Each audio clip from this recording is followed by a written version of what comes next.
Hey Jimmy, it's the 1800s, an exciting time to be alive. Why don't you get out there and explore the world? Gee whiz, Mom, thanks.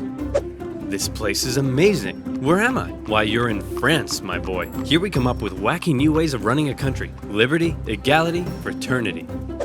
Whoa, welcome to the United Kingdom. Here we invented the train. Oh, aboard!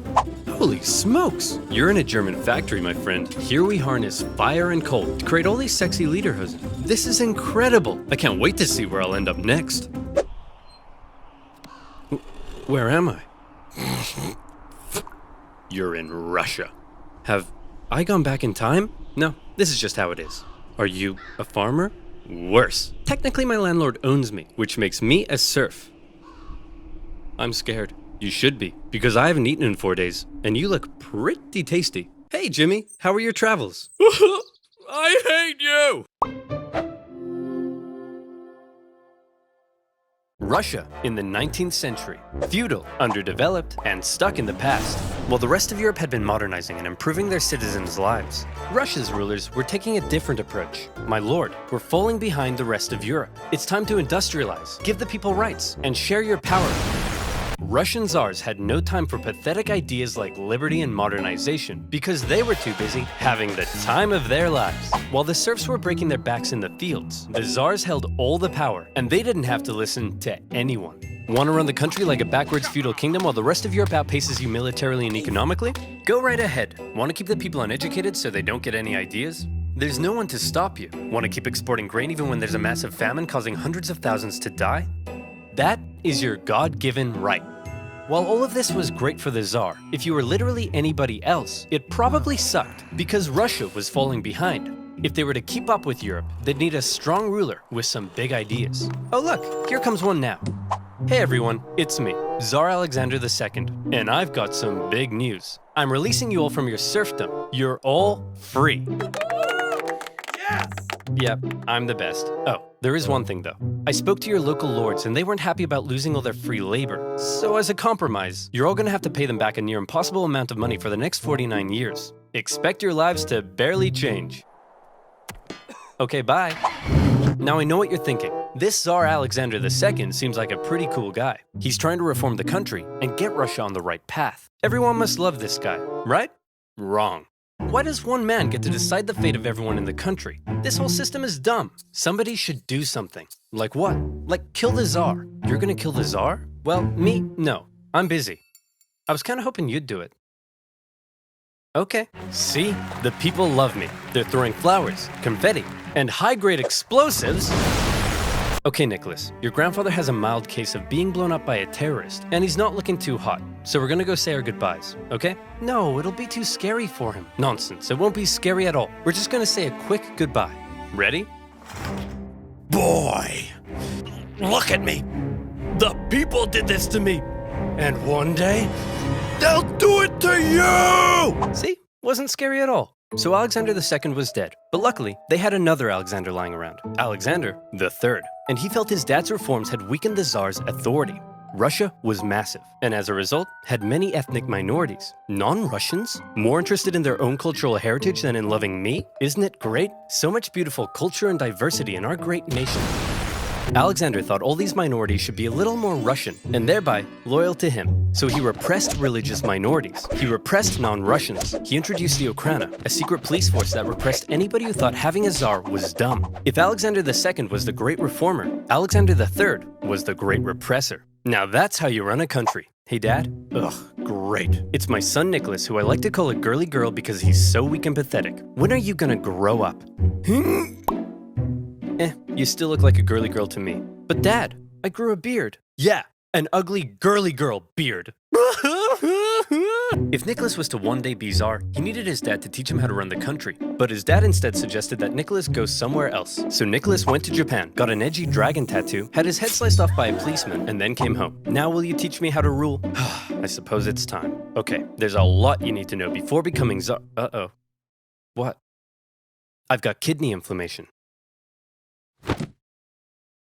Oh no! Upon his father's death, a totally unprepared Nicholas II ascended to the Russian throne. He wasn't a reformer like his grandfather, nor was he a repressor like his dad. Nicholas was Nicholas.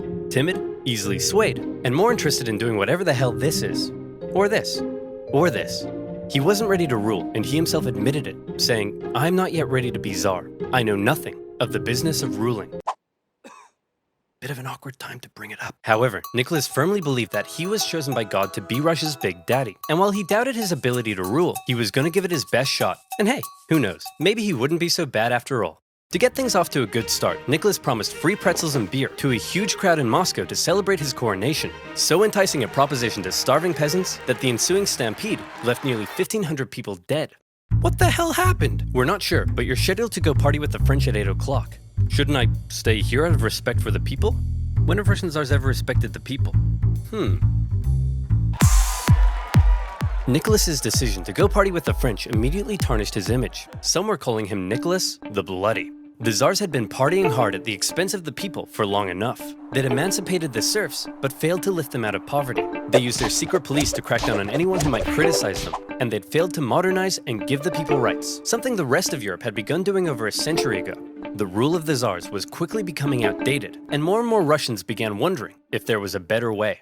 For many, the solution was simple. Just look to the West. Republics, democracies, and constitutional monarchies galore. But a small growing group rejected that for an even better idea, a little something they called communism. Take Vladimir Lenin, an intelligent member of Russia's middle class, and also a massive ill-tempered jerk. If you disagreed with him about anything, he wasn't afraid to call you out. "You fat-headed, simple-minded, vapid, cockeyed imbecile! Tenderheart Bear is a far superior Care Bear to Bedtime Bear!" And he was no stranger to political unrest either. His older brother was executed for plotting to kill the Tsar, and Lenin himself was expelled from university for participating in a student protest. But how did Lenin go from being a middle-class nerd to the arbiter of socialist divinity? Well, to tell that story, we first need to go back a few decades to when a man named Karl Marx wrote a manifesto explaining how capitalism is a system whereby the stinky bourgeoisie oppressed and exploited the working masses, and that only through class warfare could the workers rise up and instate a communist utopia. Now go back forward a few decades to Lenin reading that manifesto and loving it. But publicly admitting you loved Marx and not Russia's big daddy would get you the cruelest punishment imaginable: exile to Siberia. Enjoy exile, where you'll live with your wife, chill around town, and secretly write socialist newspapers. Hey, that doesn't sound so bad. And your mother-in-law is going to live with you. No! Once Lenin finished his stint in Siberia, he left Russia for Europe, where he was free to hang out with other Russian Marxists and talk about how great communism was. Now today, you might hear the word communism and think of this. But that's not how intellectuals living under a tough czarist regime saw it. To them, communism promised a land where all were equal, where workers weren't exploited, and even people like you could get a girlfriend. So Lenin joined a party of Russian communists living in Europe, and he founded a communist newsletter that was smuggled into Russia to try to radicalize the people. However, not everyone in the Socialist Party agreed with Lenin. In fact, they disagreed with him on a lot of issues, and Lenin was so uncompromising that he caused a split in the party. During one conference, a heated debate broke out, and Lenin was unwilling to give an inch. "You pig-ignorant, half-witted, fatuous morons! Cereal is a soup!" Listen, Lenin, you're a smart guy, but you have no idea what you're talking about. We're out of here. All in favor of cereal being a soup? Hey, would you look at that? We're in the majority. So Lenin set up his own faction within the party he called the Majority, or Bolshevik if you're speaking Russian. And the other faction became known as the Minority, or Menshevik. And oddly, the majority were often in the minority, and the minority in the majority. The Mensheviks were less radical, whereas Lenin wanted the Bolsheviks to be loyal to him and his uncompromising ideas. And if you weren't loyal, well then you're gonna get a big brain beatdown. Mensheviks worried that Lenin's attitude could lead to a one-man dictatorship. But come on, does this guy look like a dictator to you? For now, Lenin remained in Europe, writing his socialist newspaper and impatiently awaiting an opportunity to overthrow the Tsar and bring communist utopia to Russia. Cool, a free hat. Who the heck are you? I'm definitely not a Russian secret police officer spying on Marxists. Oh crap, I don't want secret police watching me. Then you, my friend, should use NordVPN. Do you like having your identity stolen? If yes, you need therapy. If no, you need NordVPN.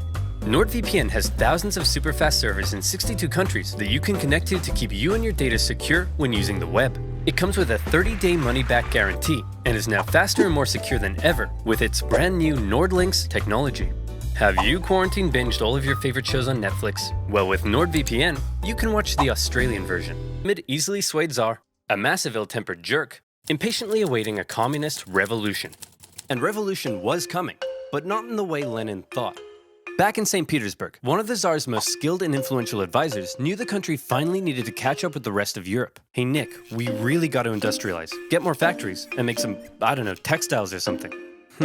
Won't that change the social fabric of Russia? Maybe. Hey, isn't it past your bedtime? But I haven't had my milk and snuggles yet. Will you snuggle me?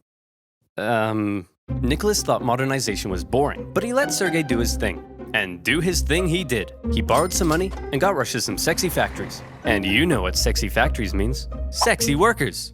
Dirt poor, sexy workers. Long hours, low wages, filthy disease-ridden factories, sleep in overcrowded dormitories with all your stinky worker friends, get your arms ripped off in a freak Russian doll accident. Conditions were terrible. But this growing working class wasn't about to take it lying down. They started to do what workers do best. Strike. Despite Sergei's efforts, people in Russia still weren't happy. Peasants were still poor, liberals still wanted reform, and now the workers wanted better working conditions. And the problem with being an autocrat is that when everyone's unhappy, there's only one person to blame.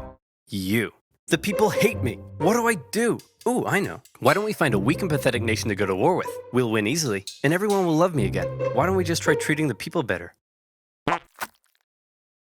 As luck would have it, an opportunity for war was forming in the Far East. Russia wanted to expand its sphere of influence into northern China, and coincidentally, so did Japan. But Japan didn't really want war, so they proposed an idea to reduce the tension.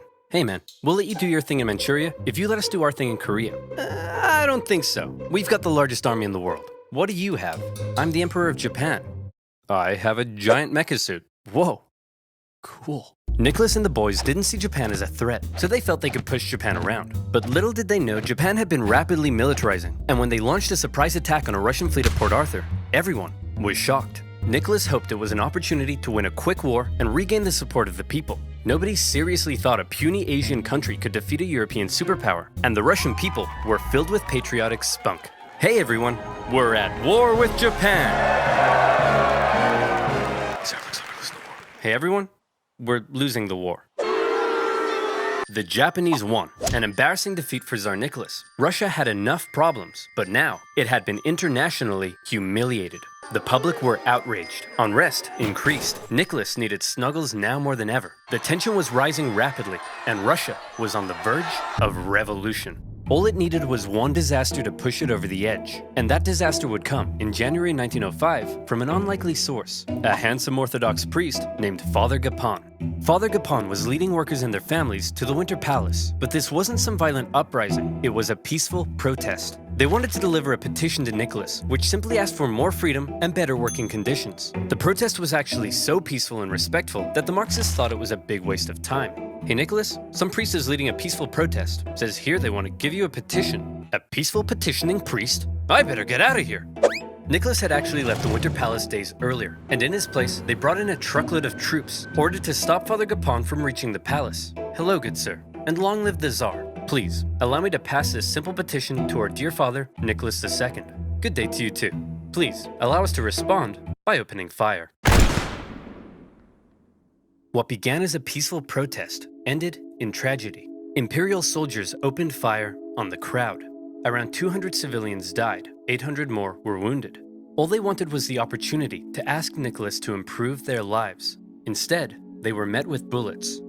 Nicholas didn't personally order the troops to fire, but as an autocrat, he got the blame. The event became known as Bloody Sunday, and Nicholas's reputation plummeted. Strikes erupted across the empire. Workers' demands increased. Liberals demanded political power. Peasants demanded land. The country was out of control, and the 1905 revolution had begun. Listen, Nicholas, peasants seizing my land and murdering my family I can tolerate, but illegally chopping my wood? That's obscene! And the worse I treat my workers, the more they strike. I don't get it. Everyone relax. As long as the military is still on my side, there's nothing to worry about. Sir, the sailors are starting to mutiny. Well, my life just sucks! With Russia still losing to the Japanese, unrest was growing in the military, and some sailors had even taken to killing officers. Having the people against you was bad enough, but if the military joined in, it would be game over. To make matters worse, in October, workers and Marxists, including one Leon Trotsky, began setting up local elected councils called Soviets that coordinated strikes and supplied the workers. Sergei could see the writing on the wall. Things were going south fast, and he needed a big idea to save the Tsar. And luckily, he had just that. You see, all these angry people from different parts of society weren't really working together, meaning there was a weakness to exploit. Sergei wrote a manifesto that would give the liberals an elected assembly called the Duma. It took some convincing, but eventually, Nicholas agreed to share power and have his laws approved by an elected assembly. Hey liberals, here's your stupid manifesto. Happy now? We certainly are. But what about these guys? Aren't you gonna give them what they want? Oh, goodness no. I was just gonna kill them. With the liberals satisfied, and after ending the war with Japan, the Tsar brought thousands of troops home, who then dismantled the Soviets, arrested their leaders, and crushed the peasant uprisings in the countryside. And how about that pesky parliament Nicholas had agreed to share power with? Well, he then wrote a bunch of new laws, which basically said, hey, remember that manifesto I wrote and how you guys were gonna approve my laws? Slight change of plan. Actually, I'm gonna do whatever the hell I want, and you guys are gonna shut up. What? The people won't stand for this. People? What people? You know, this is why people don't like you. And just like that, Nicholas had survived the 1905 revolution. But wait, a revolution? In Russia? Where was Lenin? Well, Lenin and his communist pals were still in exile. He tried desperately to radicalize the uprising, but all he could do was watch. As the movements failed to organize, the liberals sold out the poor, and the Tsar outplayed the people. Furious, he believed Russia had missed a great chance for a real revolution. From now on, he felt the only way left was an armed revolution by the workers. Watching the events of 1905 unfold, Lenin learned a lot. The Tsar, however, would prove to have learned nothing. After the 1905 revolution had failed, the Tsar's new top man was Pyotr Stolypin, and he had big ideas to prevent any more chaos. Step 1, reform agriculture. This'll make the peasants love you. And step 2, we'll kill anyone who doesn't. To discourage any more revolutionary ideas, Stolypin began to crack down even harder on the Tsar's opponents, and thousands were sentenced to death. The noose even earned itself a new nickname, Stolypin's necktie. I don't get it. Oh, I see, because it goes around my neck. That's so funny. But despite the oppression, many positive reforms were also being made, and the Russian economy even began to improve. This was a problem for Lenin. If the people weren't suffering, then they wouldn't support a revolution. Still in exile and lacking funds, the Bolsheviks simply weren't in a position to do anything. Luckily, it was around this time that Lenin met an incredibly handsome Georgian with your second favorite historical mustache, Joseph Stalin. Lenin and Stalin met at a communist convention in Finland, and Lenin liked Stalin because he was a real go-getter and was great at fundraising for the Bolsheviks. And by fundraising, I mean kidnapping, robbing, extorting, bribing, ransoming, assassinating, prison breaking, stealing, bank raiding, executioning, and stealing again. Hey Stalin, the Mensheviks aren't so hot in all this stealing, but we still need money. So the next time you do a big heist, just do it quietly. Okay, quietly. Got it. If this isn't quiet, I don't know what is. Stalin's wacky antics eventually got him exiled to Siberia, but he had established himself as a big balls Bolshevik. However, no amount of Bolshevik balls could stop what was happening. The Russian economy was making a recovery. For the Tsar, things were looking up. This is great. All Nicholas has to do is sit back and not mess anything up. Hey everyone, big news. I'd like to introduce you to my new best friend. He's a crazy, drunken, beardy, horny, scandal-ridden magic wizard man, and he smells like a goat. We're screwed. Rasputin.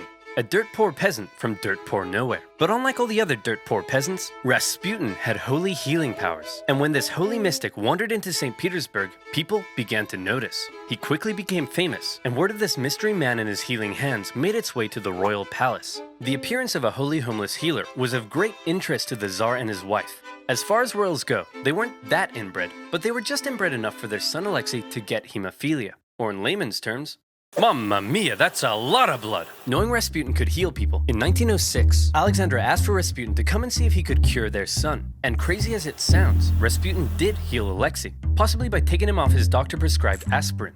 Having seemingly done the impossible, Rasputin became very, very close to the royal family. But having a crazy homeless wizard man hanging around wasn't a good look for the Tsar, because Rasputin was freaky. Not only was he a big fan of alcohol, but he'd also throw these crazy parties with Russian nobility, where he'd and all night long, and then he'd his whole head hypnotic eyes, and nobody knew how the goat got on the roof. Initially, the press were banned from talking about Rasputin, but eventually, the ban was lifted, and the tabloids went to town. The whole thing was a huge scandal, and everyone was freaked out that this guy was influencing the Tsar and his wife. Nicholas could have spent this period of relative peace improving his image. Instead, he spent it doing this. But as weird as the whole Rasputin thing was, so long as the economy continued to improve and the people's lives kept getting better, maybe Nick would be okay. Maybe there would be no more revolutions. Maybe this video could even end right here. Or maybe things were about to get worse. A lot worse. You see, the year is 19... Nicholas had been busy playing with his new best friend. Tensions in Europe had been rising. It just so happened that in 1914, one Archduke Franz Ferdinand of Austria-Hungary went for a drive with the top down in Sarajevo. One thing leads to another, and suddenly Russia found itself at war with half of Europe.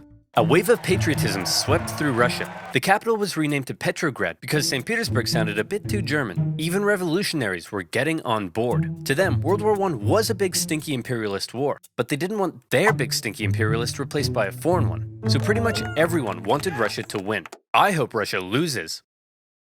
Geez, read the room, Lenin. Lenin hoped Russia would lose because that would help him overthrow the Tsar. As long as he did that, who cares if Germany blows up half the country? And blow up half the country, they did. An inefficient Tsarist government meant there were shortages of just about everything you need to fight a war. And if losing a teensy-weensy war with Japan upset the people, losing a giant Wyatt war like this was much worse. Soldiers were deserting, the economy was imploding, and in no time, Russia was starving. The peasants were getting more peasanty, the workers were getting more workery, all the while Germany was getting more Germanery. Dmitri, we need to win this war. I need someone with a great military mind to step in and take control. You're right. How about General Hickenlooper? How about me? You can't run the war. Who'll be in charge of the country while you're gone? Obviously, my German wife and a homeless wizard. Duh. Nicholas declared himself commander-in-chief and went to the front lines, leaving his German wife in charge while they were fighting the Germans. It wasn't a good look. And because Alexander was so close to Rasputin, people believed that he was actually calling the shots and secretly destroying Russia, and maybe even boinking her. An even worser look. At this point, a bunch of nobles just couldn't take it anymore. Rasputin is destroying the country. We have to break his magic spell over the Tsar. But how? He's magic. Dude. Very cool. Hey, it's Rasputin. The sexy party is running a little late, but in the meantime, why don't you try one of these totally not poisoned cakes? Dude, why'd you say it like that? He's totally gonna know they're poisoned now. Shut up. I said they're not poisoned. Dude, he just ate so much poison. How is he still alive? It must be the magic. Go with plan B. Is he dead? See, Boris? I told you he was the Antichrist and you didn't believe me. Can you shut up for 1 minute and help me roll him up? Are you sure he's dead? I don't know, but I'm supposed to be hosting a charity auction right now. Can we get this over with? Okay, now he's dead. The murder of Rasputin, just like his life, is shrouded in mystery and speculation. He probably didn't really die like that, but he also probably didn't really heal people. He probably didn't influence the Tsar as much as people thought. He probably wasn't secretly destroying the country. But what he definitely did do, even in his death, was ruin the Tsar's reputation. Russia's autocracy looked more outdated than ever, and the Russian people were taking notice. Come on, men. Remember what we're fighting for. Yeah, no, we're out. World War I left Russia broke, hungry, and exhausted. And with Nicholas acting as commander-in-chief, he was getting even more blame. For the second time, Russia was on the brink of revolution. By 1917, Russia had been fighting a war it couldn't afford for 3 years. They were running out of many things, most worryingly, food. On International Women's Day, 1917, thousands of hungry women in Petrograd were so sick of being hungry that they took to the streets. And it turns out it's not just women who experience hunger, but men too. So the next day they joined in as well. Gatherings on the streets were forbidden, but I'm not sure how you'd arrest 250,000 people. The crowds demanded an end to the war, an end to food rationing, and even an end to the Tsar's autocracy. Now, normally the troops would deal with this kind of thing, but as it turns out, soldiers get hungry too, and they were also tired of having to kill their fellow Russians so much. So entire regiments mutinied in the capital, and they joined the crowd as well, trashing symbols of the Tsar and his autocratic regime. Things were escalating very quickly. Liberal politicians watching the riots in the streets had long been dissatisfied with the Tsar, since he would shut their parliament down anytime they did something he didn't like. They believed the only way to bring stability back to the streets was for Nicholas II to abdicate. The riots continued. The police fired on soldiers. Soldiers fired on soldiers. The workers re-established the Petrograd Soviet. Politicians began arresting the Tsar's ministers. He may have been an autocrat, but he just lost complete control of his capital city. Talk about embarrassing. Nicholas, the troops have turned against us. The people have taken over the city. They've even cut my phone line. Hello? Hello? The phones are down. Things must be bad. I'd better go back there. Nicholas hopped on the next train back to Petrograd, but he never made it to the city. His train was met by military generals and other politicians. What's going on? Nicholas, look man, we need to talk. It's not you, it's us. Aw, who am I kidding? No, it's definitely you. During the whole crisis in Petrograd, the liberals convinced the generals that if Nicholas abdicated, the people would calm down, and the generals were on board. They didn't have time to quell the chaos, because don't forget, they were still losing a global, all-encompassing war against the Germans. And with the military no longer on his side, Nicholas had no choice but to step down. Throughout his entire reign, he had done everything he could to keep all the power for himself. And in the end, that's exactly what left him with none. But then there was a big question. Who would replace Nicholas? Well, his son Alexei was next in line. Hey buddy, Daddy couldn't handle the complex socioeconomic problems of a giant multinational, multi-ethnic empire that's engaged in total war with all of Europe. You think you could give it a shot? Alexei just wasn't ready to be Tsar. Nicholas did have a brother, but given the state of the empire, he wasn't keen either. And so, 300 years of Romanov rule in Russia just kind of came to an end. The earlier 1905 revolution hadn't changed much, but this new revolution had left Russia without a Tsar. And still, before the year was over, there would be one more revolution left to come. Nicholas's failure as commander of the armed forces was the final straw that broke the camel's back. Do you think maybe you could have done any better? Well, guess what? It's time to find out. In Rise of Kingdoms. Rise of Kingdoms is an epic, massive multiplayer, free-to-play, real-time strategy game. Choose from 11 historical civilizations, including Rome, China, or France. You can form alliances with other players, or conquer the crap out of them in real-time strategic battles. Oh look, it's Master Tactician and Handsome General Alexander the Great. If you want my advice, the troop is the most important chess piece in a battle. In Rise of Kingdoms, each troop can be controlled. To win a battle, you need to utilize careful positioning through unique troop formations, while using terrain to your advantage. I literally won the Battle of Gaugamela with fewer troops by using superior strategy. You're wrong. Joan of Arc? That's right, noob. Listen up. I'm about to drop some knowledge. The commander's skill is way more important. Each Rise of Kingdoms commander has their own unique skill. Look at me. I've added attack and defense buffs to my troops. Whoa. I'm also able to cure my wounded soldiers. Cool. And I can increase their wood gathering speed by 10%. Not as cool, but okay. In Rise of Kingdoms, the decision is yours. Now go ahead, choose your favorite real historical figure and lead your troops into real-time battle. Download Rise of Kingdoms now for free by clicking on the link in the description below. Join me and 50 million other online players and guide your civilization from a lowly clan into a great empire. Now where was I? Oh yeah, hungry woman, absolute chaos, and the end of the Tsar. Oh, hey guys, says here there's been a revolution, and the reign of the Tsars has ended. Oh, come on, I missed another one? Why am I even in this video? Well, it's not like you could have done anything. As long as there's a world war, you can't get back to Russia. Who wants to start a revolution? Dang it! Despite getting rid of Nick, Russia was still at war with half of Europe. The Germans, however, had an idea. They thought that if they helped Lenin get back, he would cause trouble for the new Russian government. So they put him on a train, destination, Petrograd. It was a long journey, and while Lenin was cooped up in his train, things in Russia were changing. Workers were taking control of their factories. Soldiers were socking it to their mean old officers. Without a Tsar, a big old power vacuum had opened up, and someone needed to fill it. The liberals proposed they be in charge, and they set up the provisional government. The workers, however, had already begun establishing local Soviets, largely controlled by the social revolutionaries and the Mensheviks. And since neither felt like they had the power to oust the other, Russia ended up in a classic dual-power conundrum. The two coexisted, with the provisional government becoming the official government, and the elected Soviets issuing orders to the workers and soldiers. This power balance was delicate, and all it would take is one bold revolutionary to come along and give everyone a big-brained beatdown. Oh boy, Lenin's coming home. I can't wait for him to see all the great things we've accomplished, and I'm gonna show him my fan art. Oh look, here he comes now. Shut up, shut up! You all suck! The provisional government sucks, the Soviet sucks, even your fan art sucks!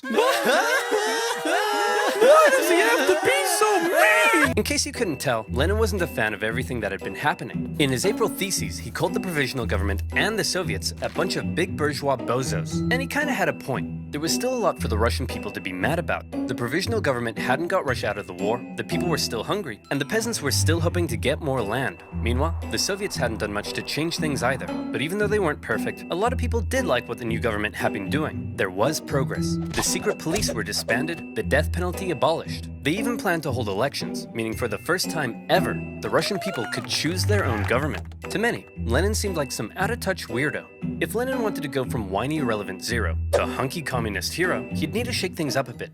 So he and the Bolsheviks came up with a hot new slogan that promised to give the people what the provisional government wouldn't. Peace. Don't like war? We'll end it. Land. You want land? We'll give it to you. Bread.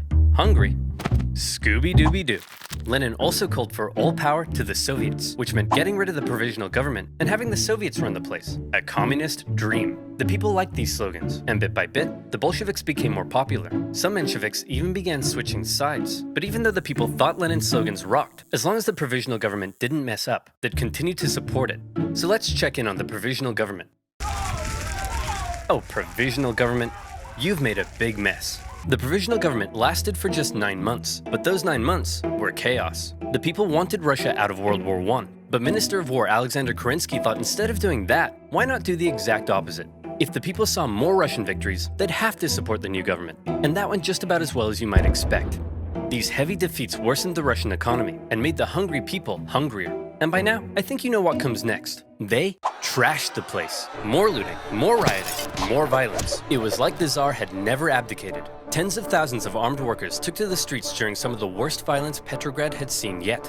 And in response, Kerensky called in the troops, who opened fire on the demonstrators. For now, Lenin and other Bolshevik leaders wanted to distance themselves from the violence, but the crowds marched under Bolshevik slogans, and as a result, Kerensky, now the prime minister, took the opportunity to stamp down on the Bolsheviks. Their leaders were arrested, Lenin was accused of being a German agent, and he was forced to flee to Finland in disguise. This sucks! Now I'll never get to have my revolution! Why are you wearing a dress? It's a disguise, idiot!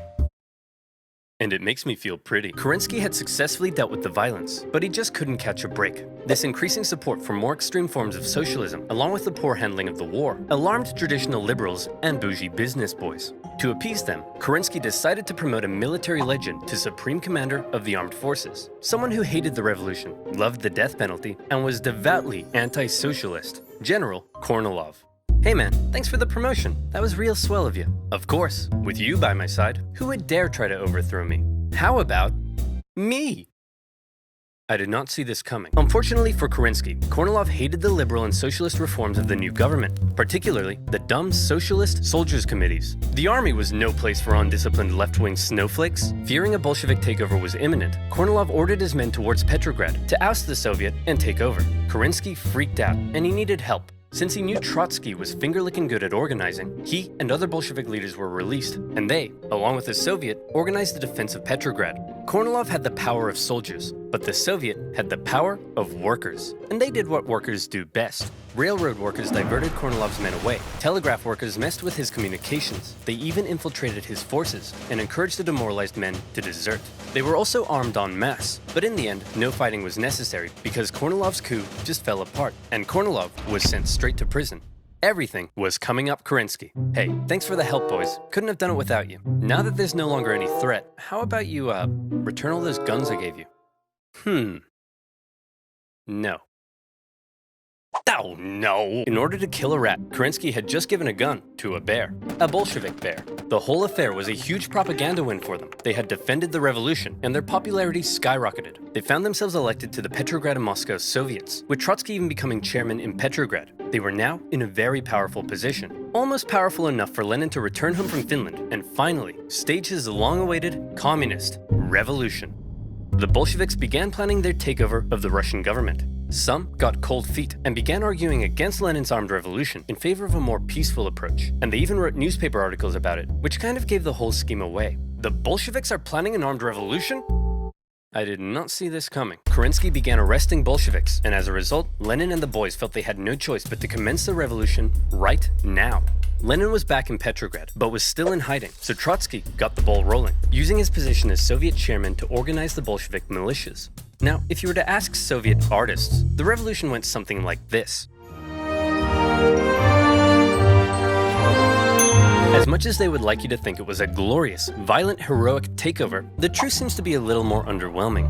The Bolsheviks just kind of walked into key buildings in the city and took control. Bolshevik supporting sailors even brought in a huge battleship, but there wasn't really any fighting. Nobody really tried to stop them. In just one day, they took control of the city. Next, Kerensky just managed to escape before the Bolsheviks surrounded the Winter Palace, placing the provisional government under siege inside. Is it safe to come out yet? I think so. Fear my revolutionary might! Gimme that. That night, Lenin came out of hiding to play a bigger role in the revolution. With him back at the helm, they had one more job to do: storm the Winter Palace and arrest the provisional government. And here comes the final showdown. The palace was defended by a force known as the Battalion of Death, who immediately gave up. And just like that, Lenin had won. As far as violent, bloody revolutionary uprisings go, this wasn't really one of them. But Lenin was finally in charge of Russia. He had spent his whole life dreaming of this moment. He set up the first Council of People's Commissars, his own cabinet, with him in charge.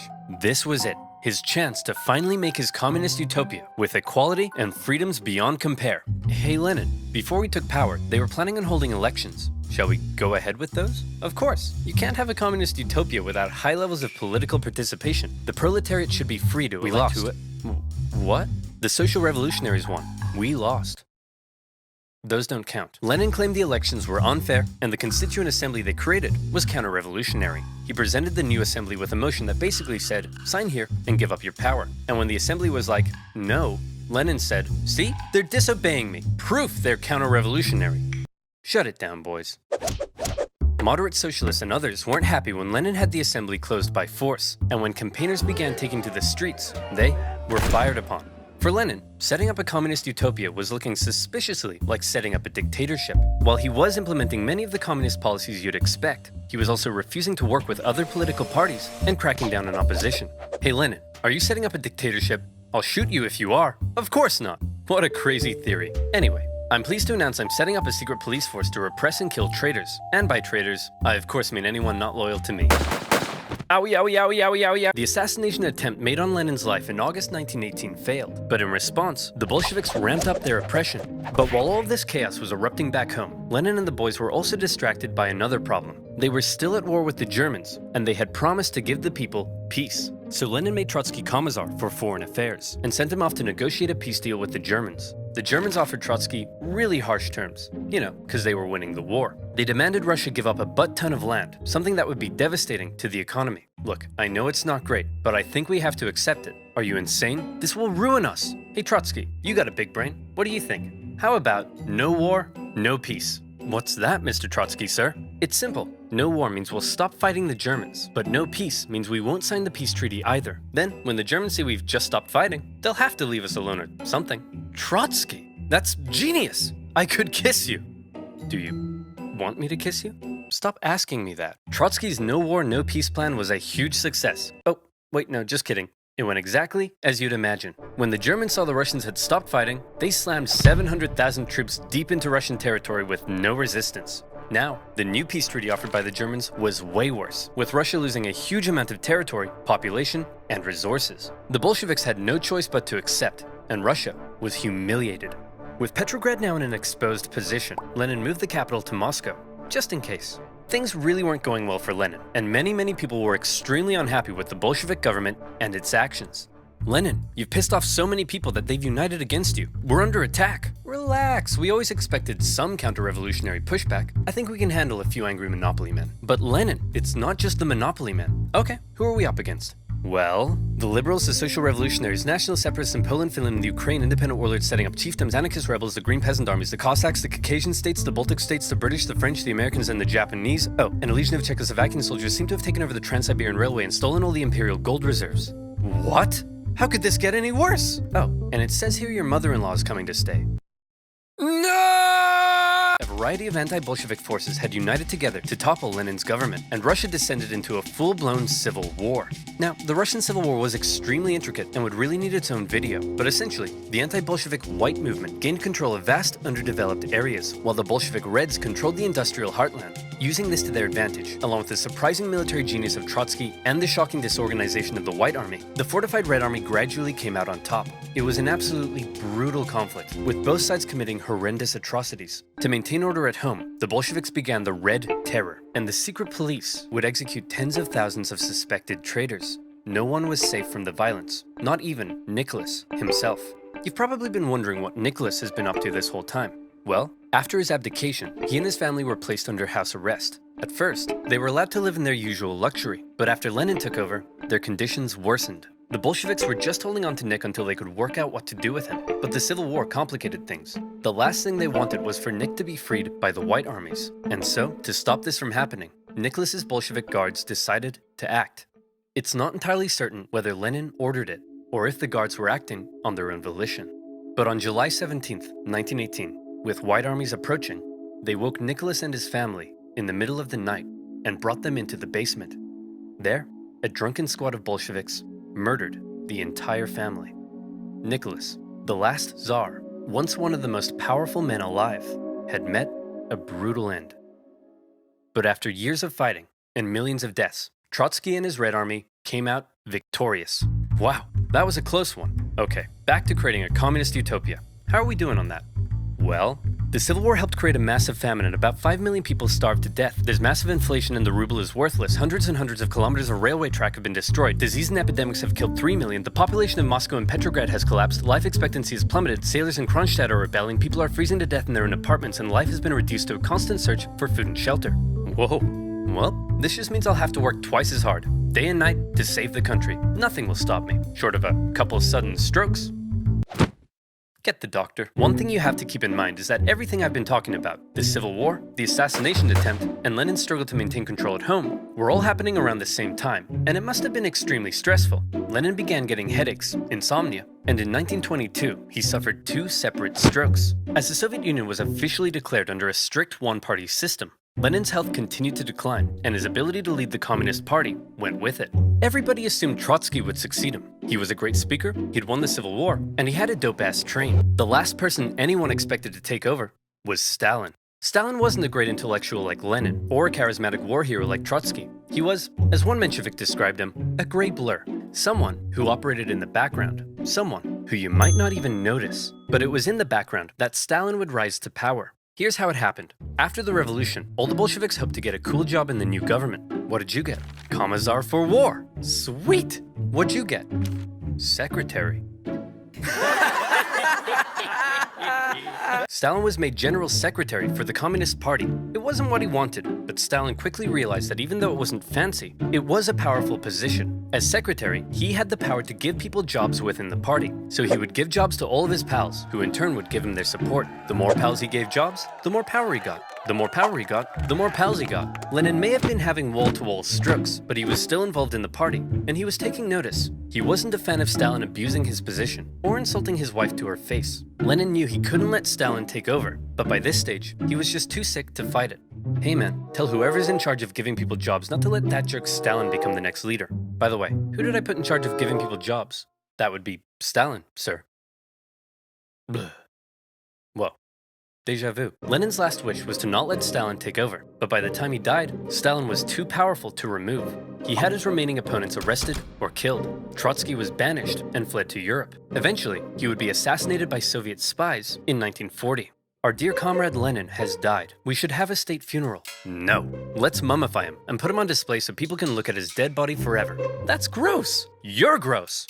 Guards, kill him. Lenin had waited so long to take control in Russia, but he never got to see his communist utopia. His short time in charge was spent dealing with the destroyed Russian economy, World War I, and the Civil War. He was cruel and merciless, but he really did seem to believe communism would make Russia a better place. Stalin, on the other hand, would take the Soviet Union down a different path. If you thought Lenin was a tyrant, well, you ain't seen nothing yet, girl. A secret police state, a rapidly militarizing superpower, led by a paranoid man who deeply distrusted the West, would see the world come to the brink of nuclear annihilation. That's right, I'm talking about... Holy smokes! Christopher Columbus, that is no way to address the King and Queen of Spain. What is wrong with you? Okay, so you know how we're looking for a new trade route to India, right? Right. And the Earth is round, right? Right. So I'm thinking we can just sail the other way around the planet, right? Yeah. So I set sail, right? Mm-hmm. And I reach India, right? Right. Wrong. I did not reach India. I did not. All right, get to the point. Did you know there's a whole nother freaking continent out there? Okay, and do you think I should care about this? Why? Oh, I'm sorry. Did I forget to mention there's gold everywhere? Gold? Columbus landed in Central America in October 1492, and he had the time of his life. And by that I mean he went on a huge theft and murder spree. He stole gold, jewelry, people, and a hammock. And then he returned to show off all of his riches, including a few previously undiscovered items such as tobacco, the pineapple, turkeys, and a hammock. Now I know what you're thinking, but oversimplified, Columbus didn't discover America, the Vikings did. And you'd be partially right. In the 11th century, Leif Erikson was the first European to land in America. But hey, if you love Vikings so much, then why don't you check out today's sponsor?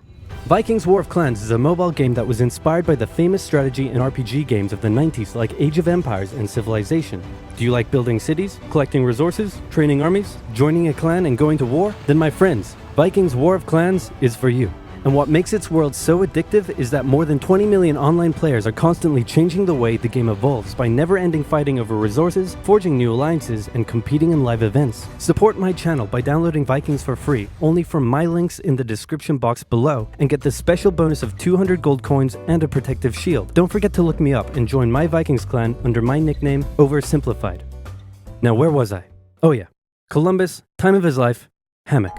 And suddenly the race was on to explore and conquer the New World. After a couple centuries of warring with the natives and each other, the European powers had claimed quite a lot of land, including this area, which both the English and the French claimed as theirs. One day the French said, "I'm gonna build some forts along here." And the English were like, "Could you not?" And the French said, "Sorry, but no, I could not." And they went ahead and built their forts, which pissed off the English, so they sent an up-and-coming British lieutenant colonel by the name of George Washington with a combined force of British troops and Native Americans. After a short battle, the French commander said, all right, we surrender." "Okay, boys, pack it up. There's surrender." Oh, sorry, was I not meant to split his head open with a tomahawk? Don't worry, it's not like this will start a 7-year-long major global conflict. And what happened next was a 7-year-long major global conflict, which Great Britain won. At the peace negotiations, Spain gave up Florida, while France gave up all of its territories in North America. But Britain's victory came at a cost, a £60 million cost. They were now broke, in a lot of debt, and had to come up with some way to repay it. So they went to the colonies and said, okay, listen up. So a huge part of the war was spent protecting you from the French, and now we have no money because of it. So... I'm not sure what you're saying here. Okay, so we spent a lot of money protecting you from the French, right? Right. And now we're broke. That certainly is a pickle. Listen to me. We spent all of our money protecting you, and now we need money. Can you please pay us back some money? No. Okay, we're just gonna go ahead and tax you. In 1764, Britain introduced the Sugar Act, forcing the colonists to import sugar and molasses exclusively from the British and to pay duties on them. Then a year later, they introduced the extremely controversial Stamp Act, and it worked a little something like this. Hello, shopkeep. Hello, Mr. Bungleberry. Here's the deed for your new shack. Stamp. That'll be 3 pence, please. Wait, what was that? It's the new tax. I get a stamp on any paper or documentation I make, and you have to pay for it. Would you like to see this pamphlet that explains everything? Yes, please. Okay. Stamp. 2 pence, please. This is awful. You know what? Just give me a deck of cards so I can go gamble my pain away. Okay. No. Don't do it. Stamp. Obviously, the colonists were like, hey my dudes, this new tax legislation right here, this is BS. Until now they had enjoyed relative freedom to rule themselves, and now suddenly Britain was asserting its control. They were especially unhappy because they didn't have any representatives in the parliament that was levying taxes on them. So they protested. Orators gave fiery speeches. British goods were boycotted, and anyone loyal to the British found themselves increasingly harassed. The whole thing actually began to take quite a toll on British business, and after just a couple years, the British were forced to repeal the Stamp Act. But we still desperately need money. What should we do? We could try taxing the colonies. Great idea. Wait, didn't we literally just try that and it failed miserably? Man, look at me. I look fabulous. Have you ever seen such a handsome boy? No siree, Georgie. No way. You're the handsomest, smartest, most popular king that ever lived, and everybody likes you. You're doing such a good job. Your Majesty? Oh, you're still here. Get the hell out. So in 1766, the British made a declaration saying, we can do what we want because we're in charge and you can all go suck it. Then they levied a whole bunch of new taxes on the Americans via import duties. Glass? There's a tax for that. Lead? There's a tax for that. Paper? Tea? Oil? There's a tax for that. And once again, the Americans boycotted British goods, British business felt the pinch, and the British had to back down. Alright, this is ridiculous. They're my colonies and I have to be able to assert my control. Repeal all the new taxes except for the one on tea. Also send 1,000 troops to Boston to take control. Oh, and make the colonists pay for them. And as British troops arrived, the tension in Boston was palpable. You could cut it with a knife, and it was all about to come to a head. On March 5th, a band of local patriots began heckling a British guard at the customs house. More and more Americans joined in the heckling, while more British troops turned up in support of their comrade. Snowballs were thrown at the British. The snowballs turned to rocks, the rocks to oyster shells. The soldiers, outnumbered, panicked. One thing leads to another, and you can see where this is going. 5 civilians were killed. The Patriot press throughout the colonies declared the Boston Massacre an unwarranted crime committed against the people of Boston by the cruel British, and the anger continued to grow. A British revenue schooner that ran aground in Rhode Island was burned by the locals. When it came to light that the governor of Massachusetts supported the suppression of the colonists, his house was burned by the locals. And next, the colonists would set their sights on the remaining tax on tea. On December 16, 1773, a band of patriots known as the Sons of Liberty disguised themselves as Native Americans, marched down to Boston Harbor, boarded a British merchant ship loaded with tea, and in front of thousands of spectators, threw nearly 10,000 pounds worth of tea overboard. The British were disgusted, and they punished Massachusetts with a vengeance. They dissolved its General Assembly, revoked their charter, and sent 3,000 more troops to occupy the city, meaning Boston and Massachusetts were now essentially under the direct rule of Great Britain. And oh boy, were the people pissed. The other colonies saw what was happening and worried they might be next. So they called a brain trust to decide what to do. 56 delegates from 12 colonies gathered and met in Philadelphia at the First Continental Congress, and the roll call read like a who's who of America's finest thinkers. I'm talking lawyers extraordinaire Johnny A. and Johnny J, experienced military commander George Washington, businessman and future alcoholic beverage Samuel Adams, fiery orator Patty H., guy who married a rich lady, Big J. Dickinson. And while they weren't present at the first Congress, soon names like James Madison, Benjamin Franklin, Thomas Jefferson, and much later Alexander Hamilton would all serve time in the Continental Congress. The question now, though, was what to do about the British. After much bitter debate and disagreement, they eventually agreed on an amazing solution. They would simply ask the British to stop. Can you stop? No. It didn't work. Okay, then tell the local militias to start arming and be ready at a minute's notice. And across the colonies, these Minutemen stood ready for the beginning of the American Revolutionary War. Now, having your colonies in open rebellion is one thing. Once they start arming themselves, that's when it really hits the fan. So British General Thomas Gage ordered 700 troops from Boston out into the rebel-controlled Massachusetts countryside to destroy stores of arms and ammunition held by the rebels in Concord. The British set out in the middle of the night. Patriots including Paul Revere rode ahead to warn that the British were coming, giving the rebels time to prepare. The two sides met in Lexington as the sun began to rise. They faced off against each other, and in the confusion, somebody shot first. The shot heard around the world marked the beginning of the American War of Independence. The rebels were outnumbered and had to fall back to Concord as the British split up to search for rebel supplies. However, more and more Patriot rebels kept showing up, and this time it was the British who were outnumbered as more fighting kicked off in Concord. The most professional army in the world was forced to flee back to Boston at the hands of local, poorly trained militiamen. And all along the British route back to Boston, Patriot rebels continued to gather and open fire on the retreating British. When the British reached Boston, the rebel militias surrounded them. Boston and the British were now under siege as small land and naval skirmishes continued around the city. And the British would suffer another embarrassing blow, this time in upstate New York. Colonel Benedict Arnold concocted a plan to take the British stronghold Fort Ticonderoga, which held a large amount of guns and ammunition. He set off towards the fort alone, hoping to recruit men along the way, when he came across the Green Mountain Boys, led by Ethan Allen, who as it turned out, had the exact same plan he did. So they decided to work together. But I'm in charge. No, I'm in charge. No, I'm in charge. No, I'm in charge. No, I'm in charge. No, I'm in charge. No, I'm in charge. This went on for some time, until the Green Mountain Boys threatened to go home, and Arnold had to concede. The group raided the fort at night while the Redcoats were asleep, and they caught them completely by surprise, taking the fort and all of its munitions with almost no resistance. Wow, great job, Ethan. Very impressive. By the way, what happened to that other guy we sent to take the fort? Who? Benedict Arnold. Never heard of him. Ouch. What the fuck? Nobody knew what was going on. The colonies were in open rebellion, and for now, they even seemed to be winning. So King George fired General Gage, replaced him with General William Howe, and ordered the rebellion to be put down immediately. Okay, the British are definitely going to retaliate for all of this, so we should probably put together a proper army. First, we need to pick a commander-in-chief, and I think we can all agree that that job should go to the man, the myth, the legend, George Washington. My friends, I am humbled and honored that you would consider me for such an important role. I did not expect for this. All right, you've been showing up in a military uniform every day for the last 10 months. We all know you wanted this, so cut the crap, George. Dude. Uncool. So Washington began his journey up to Boston to take command of the newly established Continental Army, just as the British made their first major attempt to break the siege. They made plans to take the high ground on Bunker Hill, but spies warned the Continentals of the British plans, so they fortified Bunker Hill and set up defensive positions on nearby Breed's Hill. The day of the battle came, and as the British advanced, a barrage of Continental gunfire was opened up on them. Twice they tried to climb the hill, twice they were pushed back. The battle lasted 3 hours until the Continentals finally ran out of ammunition and had to retreat, allowing the British to take the hill. While technically a British victory, they suffered nearly 1,000 casualties to the Continentals' 400. The colonists showed the British that this wasn't just a rebellion, it was war, and they were ready for it.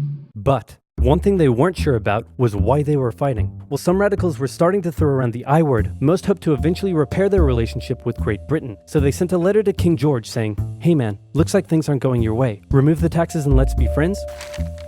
I'm gonna kick your ass." Send that to the colonies. Your Majesty, your handwriting is terrible. Are you sure? Just do it. What does it say? He's gonna lick my... Gross.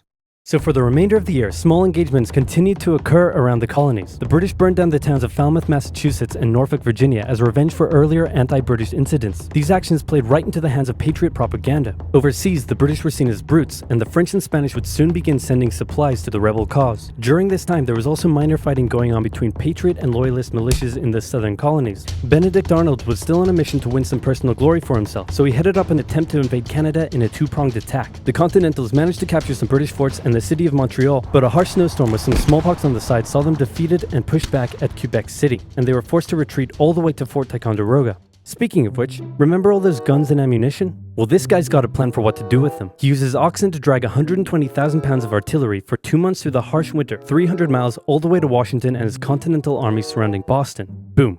Washington's got himself some big guns, which is fortunate because up until now his army had been suffering through the cold winter, not knowing when the siege would end. Now, they could make a move. Washington wanted to launch a full assault on the city, but his junior officers felt the British were too fortified, and to his credit, Washington was great at hearing and taking on board the ideas of others. Instead, the Continentals worked through the night setting the guns up on Dorchester Heights, overlooking the city, and when dawn broke and the British saw the guns, they knew they were toast. Their positions were completely exposed. It was checkmate. They had no choice but to abandon the city. 120 ships carried 9,000 redcoats and 2,000 loyalists away to an unknown fate, and Washington had his first victory of the war. Washington then moved his army to New York, knowing that when the British returned, they would probably land there. In the meantime, a friendly-looking old man by the name of Thomas Paine had written and published a pamphlet called Common Sense, in which he advocated for total independence from Great Britain. It spread across the colonies like wildfire, and to this day remains the best-selling title in America. It was read aloud in taverns and meeting halls, and brought the idea of independence into the mainstream. Congress began to seriously consider the idea. Thomas Jefferson was selected to write up an official Declaration of Independence, and he went hard, writing that all men are created equal, with certain inalienable rights, including life, liberty, and the pursuit of happiness. Of course, Jefferson had over 100 slaves, but we don't have to talk about that. On the 2nd of July, Congress voted unanimously in favor of independence, and John Adams declared that the 2nd of July would go down as the most remembered day in American history. Then a couple days later, independence actually came into effect. The United States of America was born. There was no turning back now. The Americans tore down a statue of King George in New York and melted him down into 42,000 musket balls. To the British, it was treason, and if the king had his way, Washington and all of Congress would be hung. Speaking of the British, guess who's back?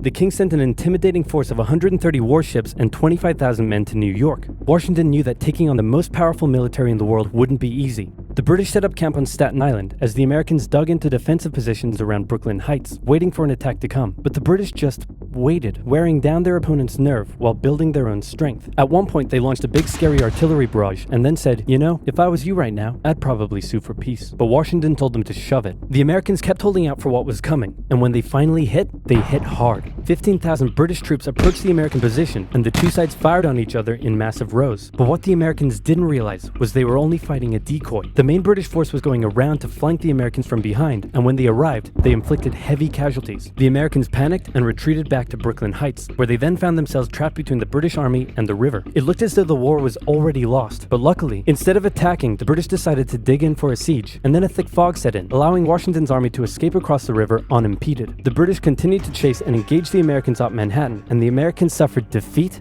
after defeat after defeat. It was a disaster. Washington's leadership was called into question, as thousands of American POWs were left to rot as traitors.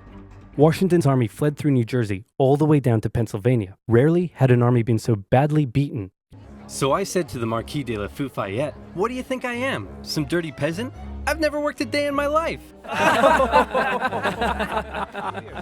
Wow, that Marie Antoinette sure is pretty. Sure is. Wouldn't want to be Prince Louis though. That's going to be a lot of responsibility when he becomes king, especially since France is in financial ruin.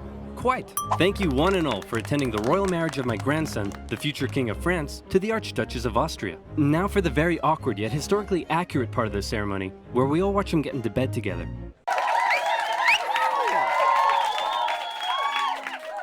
Alright, now that's out of the way, let's leave the royal couple to it. You better give us an heir, you fat, ill-bred boy. Nighty-night. That's gonna be a lot of responsibility. France is in financial ruin. You fat, ill-bred boy. Quite. That's gonna be a lot of responsibility. France is in financial ruin. You fat, ill-bred boy. That's gonna be a lot of responsibility.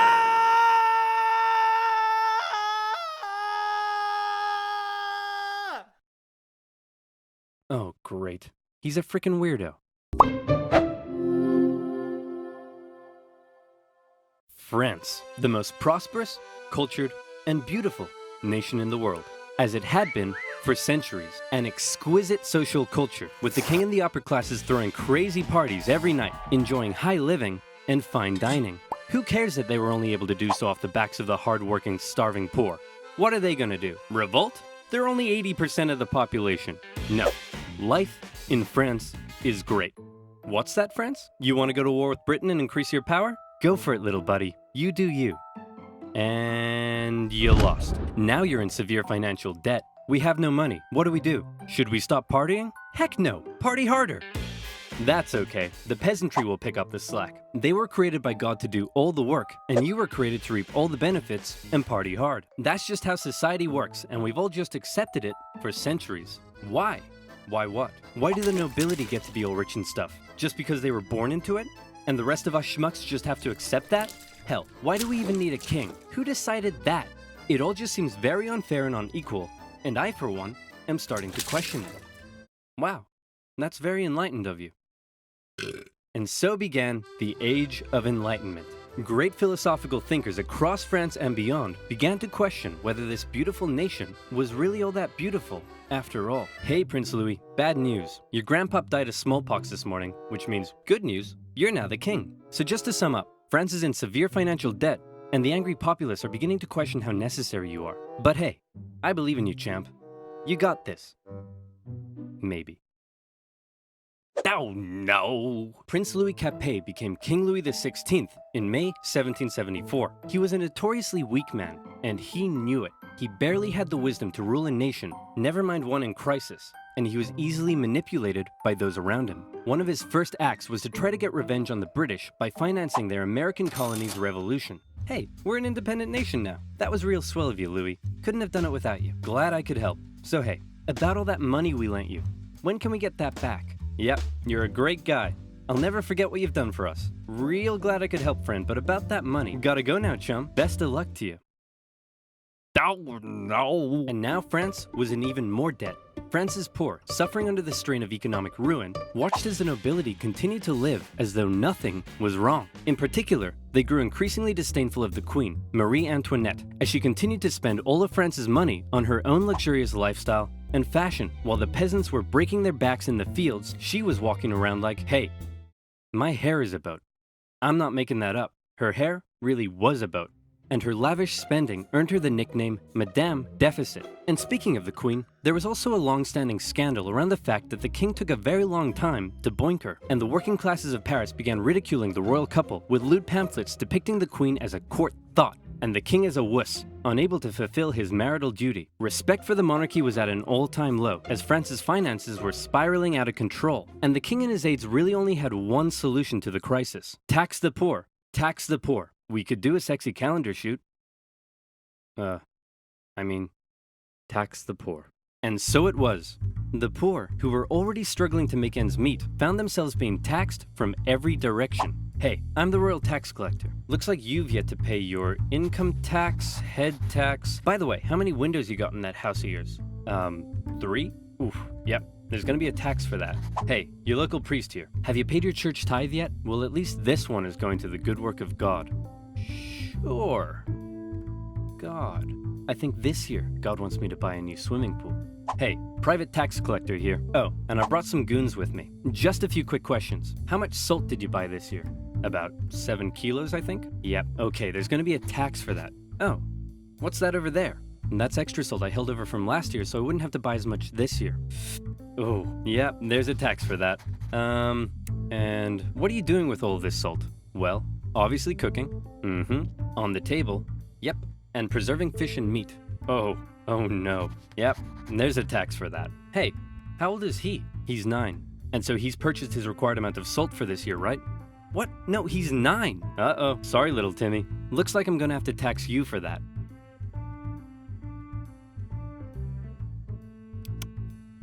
Yep, salty. There's gonna be a tax for that. And that's not all. A huge portion of the peasants' harvest had to be given up. And there was also the labor tax, where peasants were required to work a certain number of days for their local lord without pay. Obviously, people weren't too happy with these taxation policies, and the aggressive nature of these private tax farmers sometimes even escalated to violence. In particular though, the people really hated how inconsistent the taxation rules were across the nation, and also the fact that the first 2 estates often had to pay very little, if any tax at all. And so, the anger continued to grow. France had a population that was just about ready to explode. What could push them over the edge? How about a touch of natural disaster? A series of harsh summers and winters left the peasants' harvests in ruin, meaning they had no food or money, and the cost of bread skyrocketed. Of course, the upper classes had massive stocks of grain and wheat, so they were virtually untouched by this new crisis. But now the poor really were starving, and they began to riot. Women took to the streets, bakeries were raided, and bakers suspected of keeping bread for themselves were sometimes even hanged. Wow, this is really getting out of control. Your Majesty, we need some decisive action. You need to step up and lead us. What will you do? Okay, I've got this. I know. I'll summon the Estates General, and they'll decide what to do.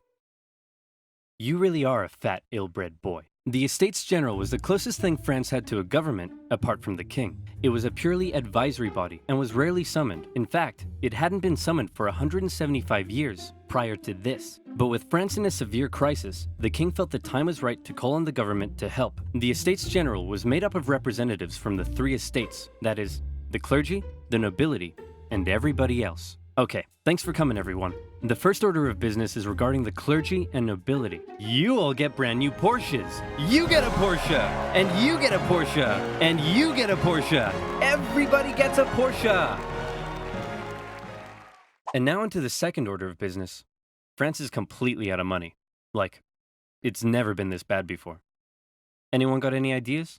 How about we all get Lamborghinis next time? The king decided that in order to make a decision, they had to come up with a voting system. Okay, the clergy. You have a population of 130,000, so you'll get 1 vote. The nobility. You have a population of 350,000, so you'll also get 1 vote. And the third estate. You have a population of 27 million people and make up 98% of the population. Very impressive. You'll get 1 vote. The third estate were obviously pretty unhappy with this system because they kept on finding that this would happen. We propose to raise taxes on the third estate. All in favor? All opposed? 2 to 1. Taxes will be raised on the third estate. We propose a motion that says the first 2 estates are a bunch of poo-poo heads. All in favor? All opposed? 2 to 1. It's official. We are not poo-poo heads. The third estate realized that any attempt at reform would be outvoted by the 2 upper estates, and they thought that was kind of lame. So they decided that since they were 98% of the population, they could go off to form their own government, make their own laws, and take over the running of the country. And so, the National Assembly was born. The third estate was now in control, and there was nothing the king could do to stop. Haha! I've locked you all out of your building. What are you gonna do about it? We'll probably go find a different building that isn't locked. Oh, no! The National Assembly did find another unlocked building, just down the road, an indoor tennis court.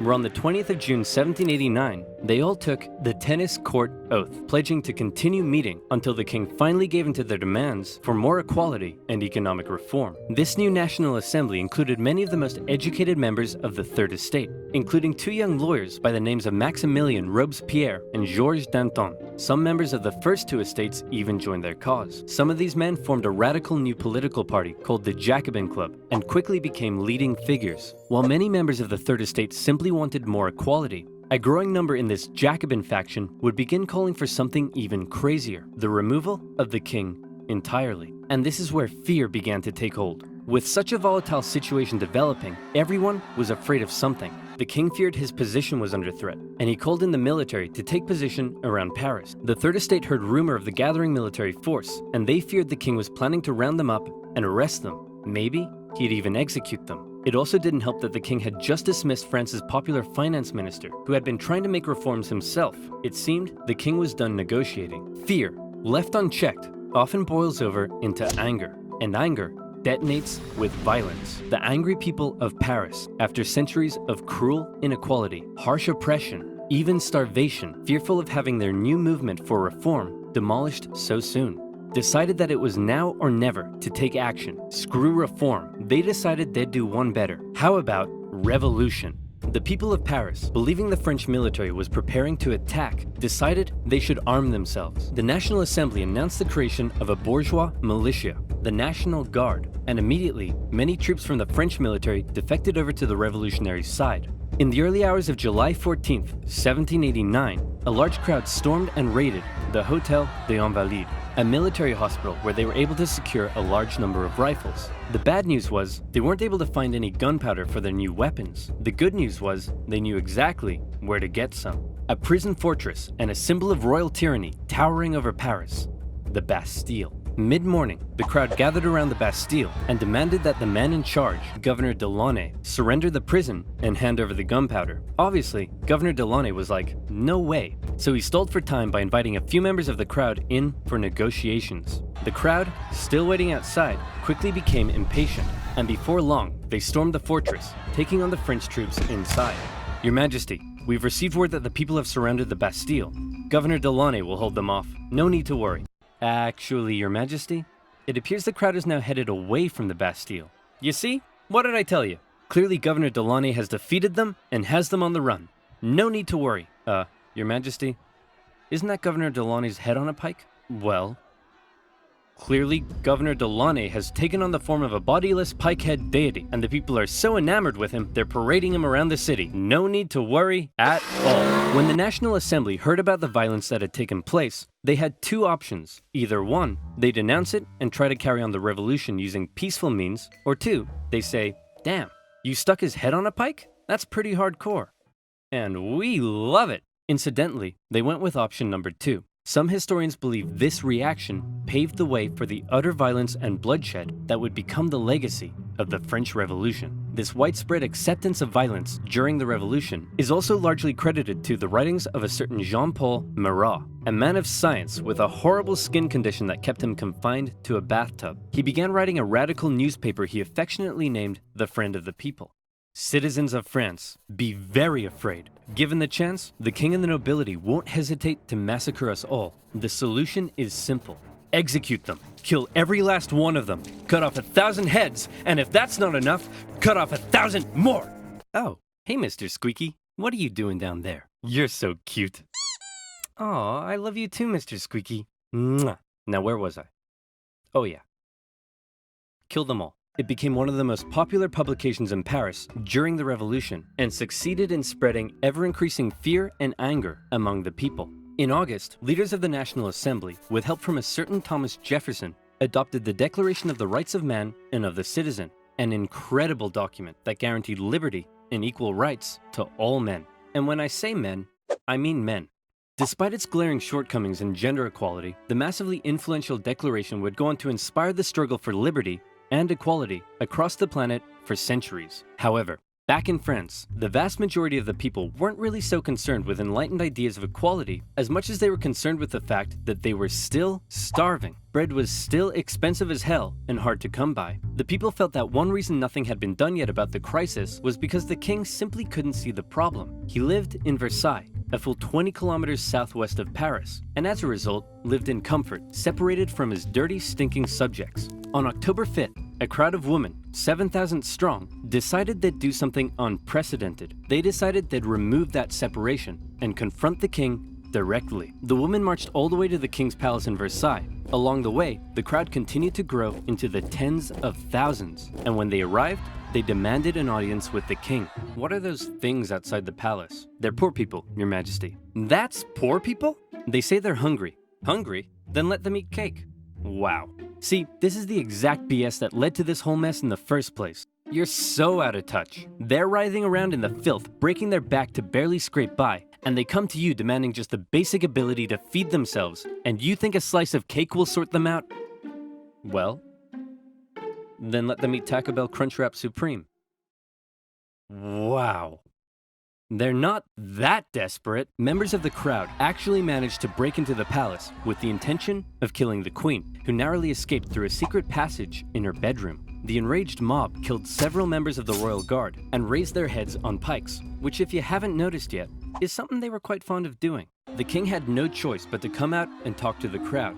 He agreed to accept his new position, sharing power with the revolutionary government, and to return to Paris with the crowd, removing the separation between king and subject.